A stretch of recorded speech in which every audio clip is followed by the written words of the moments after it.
Good afternoon, and thank you for joining today's Storm Update. I'm Heather Fairbairn, and I'll be your moderator today. Today, we're joined by Minister John Lohr, the Minister responsible for Nova Scotia's Emergency Management Office, Bob Robichaud, Warning Preparedness Meteorologist with Environment and Climate Change Canada. Joining us as well for questions will be Paul Mason, Executive Director of Nova Scotia Emergency Management Office, and as well Matt Drover, Senior Director of Energy Delivery with Nova Scotia Power. Joining us also is Chrissy Bailey, Senior Director of Field Operations with Eastlink. And finally, rounding out the pack is Jeff Moore, Network Director, Atlantic for Bell. And with that, allow me to turn things over to Minister Lohr for some opening remarks. Go ahead, Minister. Thank you, Heather. Good afternoon, and thank you for joining us. I know we've all been closely following Hurricane Lee's track over the past number of days. And while the storm may be weakening, it is still a significant storm, so we need to be ready. Bob will tell us more about the latest forecast in just a moment. I want to take this opportunity to remind Nova Scotians, if they haven't already done so, the time to prepare is now, before the storm reaches our shores. And while we can all expect to see some pretty foul weather this weekend, it will be particularly important for those living in southwestern Nova Scotia and along the Fundy Coast to take precautions and be prepared in advance of Lee's arrival. As a province, we've also been getting ready for Hurricane Lee. We've been working with Environment Canada, other government departments, municipalities, Nova Scotia Power, telecommunications, and other partners to gather information, identify local risks, and mobilize resources in advance of the approaching storm. That said, it is still a significant storm, and that means we can anticipate heavy rains and high winds, which can cause storm surge, flooding, and power outages. So it's important that we are all ready. That means staying up to date on the forecasts, having an emergency kit ready with enough water, food, and medication to last several days, taking steps to ready your property by trimming trees and branches, securing gates, doors, and windows, moving lawn furniture, and securing watercraft, charging your cell phones and devices, fueling vehicles, and making an emergency plan for your family and checking in on your neighbors. You'll find lots more tips and information on our social media channels and website. With that, I'll turn things over to Bob Robichaud for an update. Thank you. Thanks, Minister. Go ahead, Bob. Thanks, Heather. Thanks, Minister. Good afternoon, everyone. Premièrement, je voudrais dire que je serai disponible pour répondre des questions en français, s'il y a des questions en français après le briefing. So just looking at where the storm is now and where it's headed, just as of noon today, the storm was just shy of about 1,000 kilometers south-southwest of Halifax. As Minister mentioned, the storm is slowly weakening. The maximum sustained winds at the present time are about 130 kilometers per hour. But this is a very, very large storm. Based on some of the satellite images that we're seeing and the way the storm is evolving, it appears that it has begun that transition to what we call a post-tropical storm. Now, a lot of people have the misconception that a post-tropical storm is somehow a lesser storm. Post-tropical, what we mean by post-tropical is essentially the structure of the storm is different. It says nothing about the intensity. So we expect this storm, as it approaches and as it gets close to the coastline, to be very close to hurricane strength. We're thinking just below, but it will still be a large storm at very near hurricane strength at the time. Whether it's tropical or post-tropical prior to arriving here, the designation is not really important right now. We're pretty much locked in on where it's going to go. It's probably going to come up into southwestern Nova Scotia. The center of the storm is, but again, the impacts are going to be felt a great distance beyond where the center actually tracks. So we're still looking at southwestern Nova Scotia for some of the stronger winds, also for the heaviest rainfall as well. We have expanded some of our watches, specifically our hurricane watches, farther up the coast towards the Halifax area, even into parts of the Eastern Shore. So the modeling is kind of showing some of those stronger winds might expand further up the coast. So there are going to be some tweaks to the forecast from here into tomorrow. We should start to feel the impacts of this storm in southwestern Nova Scotia tonight. So the time to prepare certainly is today. Tomorrow will be too late. By the time we get into tomorrow, we're going to feel the impacts of this storm across the entire province. And that will continue during the day tomorrow into tomorrow night. And some areas are going to still see some lingering gusty winds on Sunday, even as the storm pulls away towards Newfoundland. So this is going to be kind of a prolonged event. In terms of storm surge, we are monitoring some waves that are approaching the coast as with any tropical system. And we have issued storm surge warnings for the Atlantic coast specifically, and for the entire Atlantic coast of mainland Nova Scotia.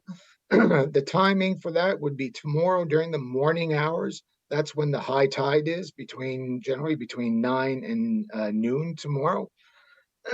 And there's another high tide later in the evening. So we're keeping that storm surge warning going into that evening high tide. But as of right now, the modeling suggests that it might be the morning high tide that might be a little bit worse than the evening one.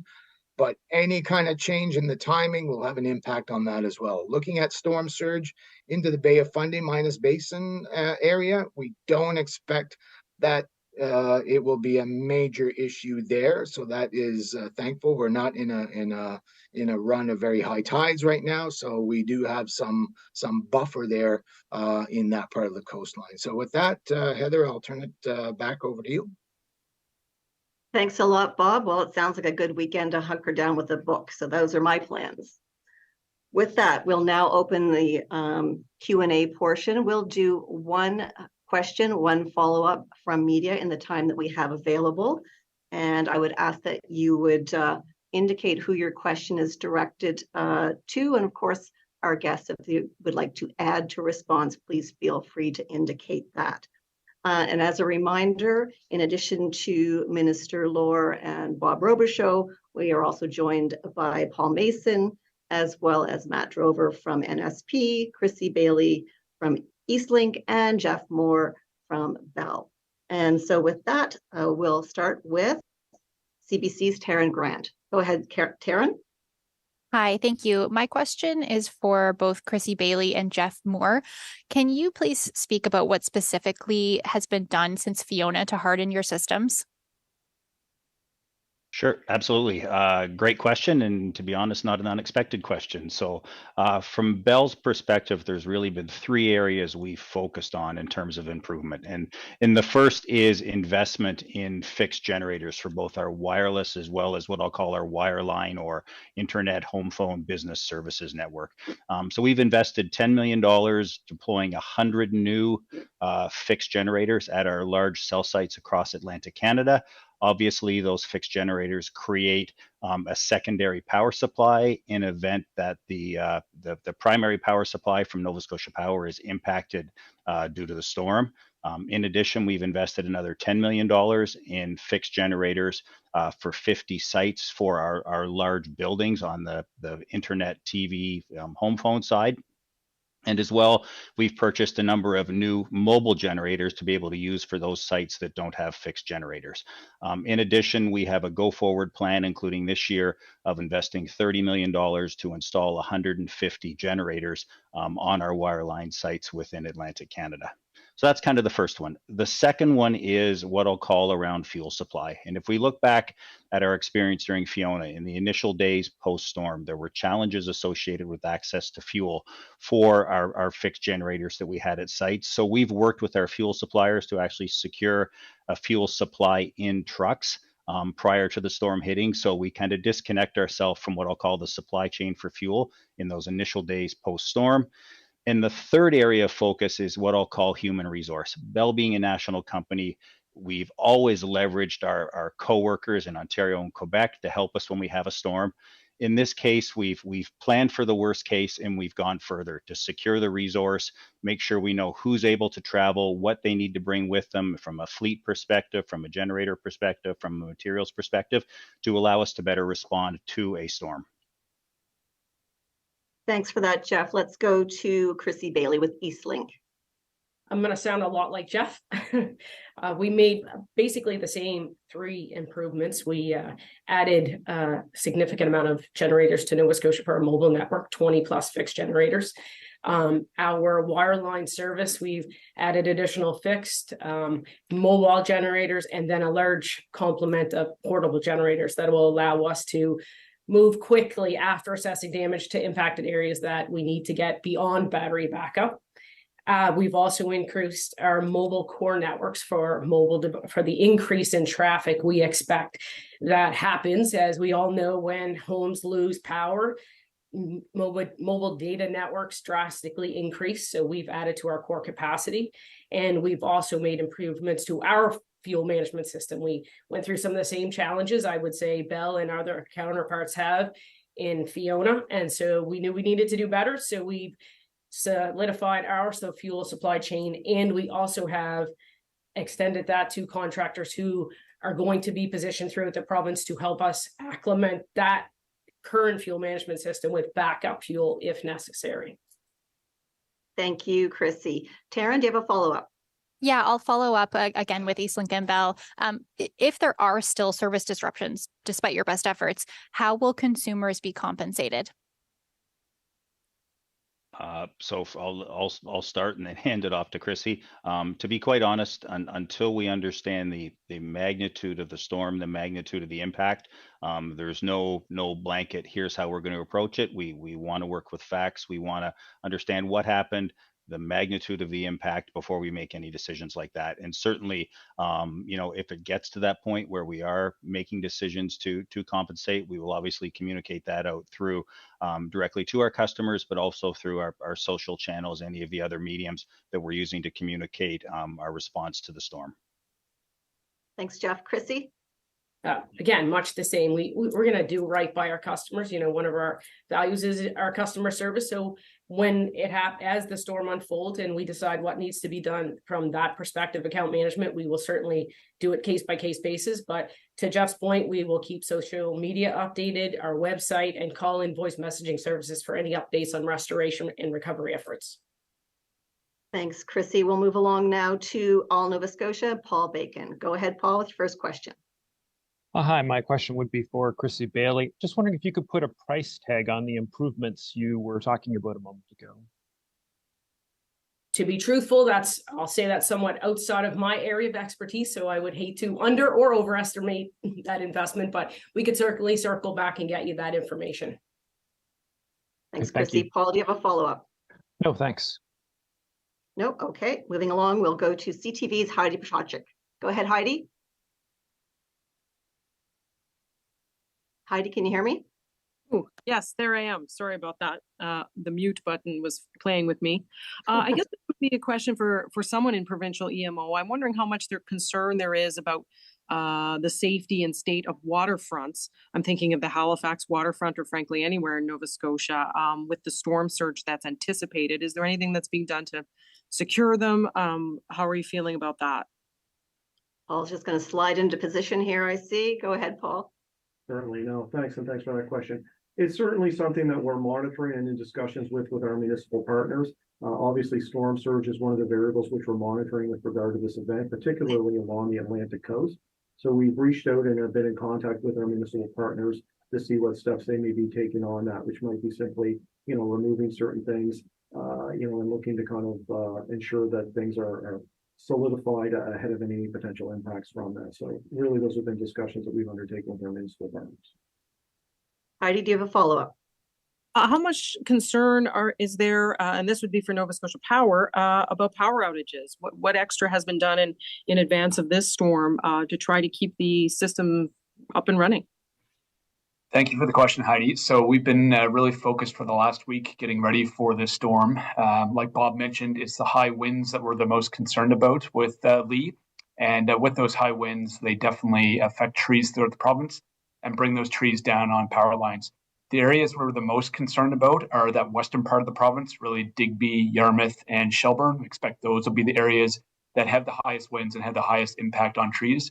So we're pre-mobilizing all of our crews, all of our contractors that we're bringing in from other provinces down into those locations. They'll be spread throughout the entire province, but definitely the majority of people will be down in the western part, ready to respond to power outages as soon as they occur.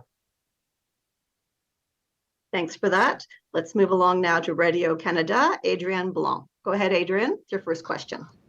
Thank you. I believe my question is for Minister Law. Where are we at improving the alerting system? Several municipalities know that their elderly, for example, don't really know how to use an app and may need a quick alert before the phone system goes down. So are the municipalities well equipped now if they need to send an alert? Well, thank you for the question. And I mean, following the events of the summer, you may know we're in a review of the emergency alert system that's underway. In terms of getting the message out, there's multiple platforms that are used to get the emergency alert messages out. TV would be one, cell phones obviously is one, but it's not the only one. We would also use radio. We would advise people to have a battery radio available in case the power's out. So there's multiple platforms that we would put emergency alerts out on. Does Paul Mason want to add to that response at all? Paul, yeah, thanks for looking at Paul. Yeah, as Minister touched on, I mean, there are various means of communication we can have with citizens ahead of events, this nature. Press releases, communications such as we're doing now, radio, and of course the Alert Ready system as well. We've activated our provincial coordination center here at noon today, and it will continue in operation throughout this event. In the case that some of the events that may impact in different areas of the province require utilization of the Alert Ready system, we'll work with our municipal partners to respond to the requests and disseminate those alerts. And we're prepared to support them on that front if required. Thank you, Paul. Adrian, do you have a follow-up? Yes, for Chrissy Bailey and Jeff Moore, you've announced many improvements. Does it mean that people should expect just a few minutes of their network, cell network cutting off, especially in rural areas? Or where are the spots where there still needs improvements and people should be more patient, I guess? Sure. Adrian, very good question. I'll maybe take a step back, and there's two key components to being able to deliver wireless service to Nova Scotians. You need a cell site with power, and you need a fiber connection back to a core network somewhere. So there's things in that scenario that we as Bell can control, and we can control the cell site, we can control fuel, we can control having batteries on sites, we can control our response. What we can't control is the damage the storm does. So if there's fiber cables broken, if there's poles down that are impacting that connection or that fiber connection, to the cell site, those are things that I can't plan for. I can plan to respond, make sure I've got the right resources, the right equipment, the right material, but I don't know where that's going to happen. So we're very much dependent, if you wish, on what the storm does and where it does it. So long way of saying, for those things that I can be in control of, I definitely will state Bell, there will be an improved performance and improved response of the Bell wireless network, recognizing there's things in terms of damage caused by the storm that I can't control. And that's where we're just going to need to make sure we have the right response mechanisms in place. Thanks, Jeff. Chrissy, do you want to add to that? Again, not to sound much like Jeff. What we can control, we have completely prepared ourselves for that. We talked about adding capacity, adding small cell towers and small sites to add better levels of coverage, but we certainly cannot control what Mother Nature is about to bring forth. And so, as we all experience in catastrophic events of Fiona, we'll be ready to react. but we cannot control that level of damage or what's going to happen until the storm's aftermath. And then we'll react quickly to restore service. But we fully expect a better performance from the network with the capacity that we've added and the investments we've made in our backup systems. Thank you for that. Chrissy, we'll move along now to Sarah with the Canadian Press. Go ahead, Sarah, with your first question. Hi there. Thanks so much. Obviously, we're getting a lot of comments from people we interview about how they don't want this to be like Fiona. I wonder, Mr. Robichaud, if you could speak a bit about the differences between Lee and Fiona, like in terms of the speed at which it's traveling, strength, that kind of stuff. Well, the intensity of the storm already is weaker than Fiona was when Fiona made landfall. For sure, Lee is a big storm, but Fiona was a pretty large storm as well. And some of the speeds, the forward motion of the storm, of both storms are kind of similar, but this is fairly typical for a storm of this nature that moves into northern latitudes to start accelerating. When that happens, that creates a phenomenon where the waves grow fairly high, and we're seeing some high waves out there now. So we are going to see some waves, some high water, strong winds. But on all counts, what we should see with this storm is going to be less than what we saw with Fiona. So for peak winds, the magnitude of the storm magnitude of the storm surge will be lower as well. The one thing that is a little bit different between the two storms is that this part of Nova Scotia was largely spared by the worst impacts of Fiona. So they're going to see something that they haven't necessarily seen in a little while. So really every storm is different. But I think when this is all said and done, although we will see impacts, the impacts won't be as severe as what we saw with Fiona. Thanks, Bob. Sarah, your follow-up? I guess this is for government folks, but some of the people kind of in the line of fire, so to speak, they've also been through fires and floods. And I'm wondering if the government is preparing to offer more mental health services to people who are maybe having a hard time right now with this anxiety. Yeah, thank you. I'll take that question. I mean, we realize that there's been a fair bit of weather and the EMO type event induced trauma across the province. There's no doubt about that. And we continue to make those investments. I think my colleague, Minister Comer, made a significant investment a couple of days ago, but we certainly recognize the stress these events cause on the public and continue to make investments in all sorts of healthcare, but including mental health resources. Okay, thank you. And moving along, we'll go to Advocate Media, Jake Boudreau. Go ahead, Jake, with your first question. Yes, this question is for Bob Robichaud. If the timing does line up with the high tides, how grave is the threat from the high waves and the storm surges for those along the Atlantic coast of Nova Scotia? Right, looking at our modeling right now, it looks like certainly some areas of the coastline will get to that level where there's certain things that flood. Again, when we're talking about storm surge, timing is just so critical. Like I said earlier, some of the timings of the larger waves and the highest surge seems to occur, the peak of that seems to occur closer to low tide. So if the storm speeds up a little bit, that will cause a little bit higher water levels at the coast. And if it's delayed by a certain amount of time, then we're looking into next a high tide, which is going to be during the evenings. So some of the areas that we know usually have problems when we have these events, like Lawrencetown Beach, and some of the waves and some of the rocks that wash up over the walkway there. Those are the kinds of impacts we're going to see as we head into tomorrow morning and possibly into tomorrow evening. Jake, do you have a follow-up question?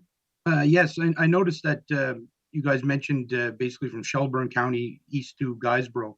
Is there any threat to areas east of Guysborough, such as Richmond County, which is kind of shares the same coast? Yeah, it should even the eastern tip of Guysborough County should be okay right now. Maybe the western area might see some issues there, but the further we go east along the Atlantic coastline, the better it will be. So up in the Cape Breton, it doesn't look like anything too significant at this point. It would take a very significant shift in the track towards the east to result in problems up there.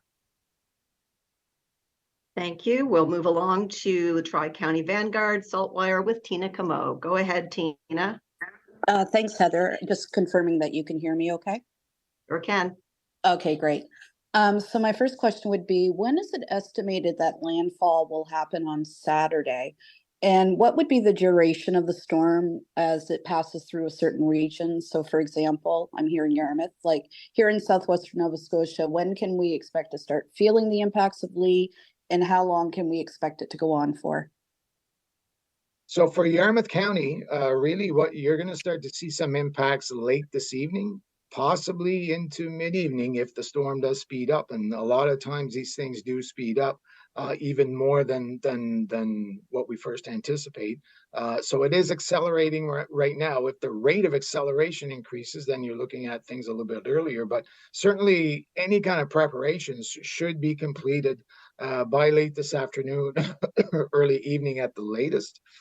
Because we are going to start to see some of that rain, and the winds are gradually going to start to pick up in the late evening, certainly into the overnight hours. By tomorrow morning in Yarmouth County, you're already into it at that point.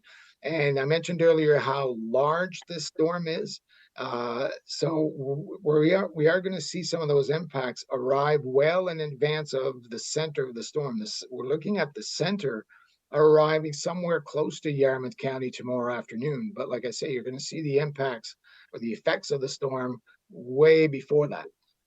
Once the storm moves up wherever it happens to go, whether it's in the Bay of Fundy or up into New Brunswick, those winds are going to shift around to a more northwest to southwesterly direction.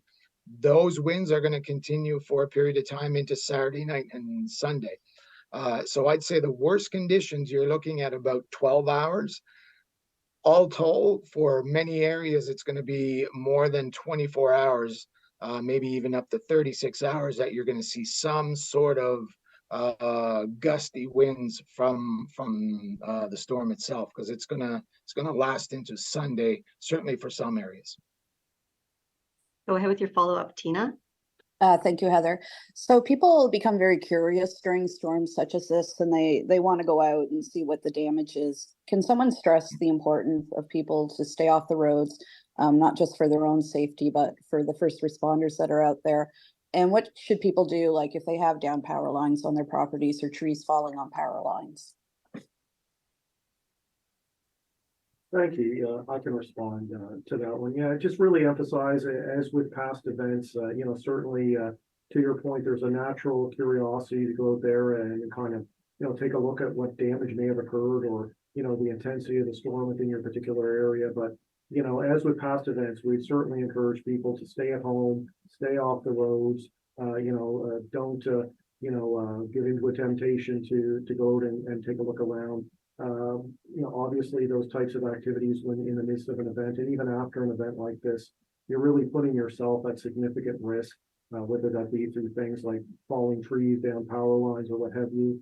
And of course, first responders be very busy helping to kind of mitigate some of the impacts of this event, and having unnecessary traffic out on the roads, or just even pedestrian is not helpful. So I certainly encourage people to follow direction and to stay home until this weather system is passed off. And perhaps I'll call on Matt Drover just to specifically address that down power line question. Thank you. So down power lines are definitely a safety concern. We recommend staying as far away from down power lines as possible. If you see lines on the ground, lines on vehicles, stay far away from that, and call into our call center right away, and we will send somebody out there to remove those power lines. Our people are trained in that, and they take that safety very seriously. So stay as far away from possible, and we'll come out and we will remove them. Important message. Thank you, Matt. And let's wrap things up with Mike Tutton from Canadian Press. Go ahead, Mike, your first question. I'll just stay with Matt for a second. You had a news conference earlier this year. You talked about adding tree trimming. Has any of that really come into effect yet, or the added tree trimming, or is that more a 2024 thing? It's actually 2022 and 2023, and in addition 2024 as well. So after Fiona, we kept crews behind, about 100 forestry crews focused on those trees that had been weakened after Fiona. So we cut over 10,000 trees since Fiona. In addition to that, we are spending $32 million this year in 2023 on removing trees, trimming branches, getting trees as far away from power lines as possible. So $32 million this year, which we've spent a significant amount so far. And then in 2024, we're doubling our program up to about $40 million on tree trimming each year. Thanks for that. Mike, do you have a follow-up? For EMO, can you outline the plan that's in place if Chignecto Isthmus is damaged significantly in terms of ferries lined up, alternative methods to supply the province? Yeah, thank you. I mean, the Chignecto Isthmus is a critical concern to the province and something that we've been in discussions with the federal government on and work very closely with the province of New Brunswick.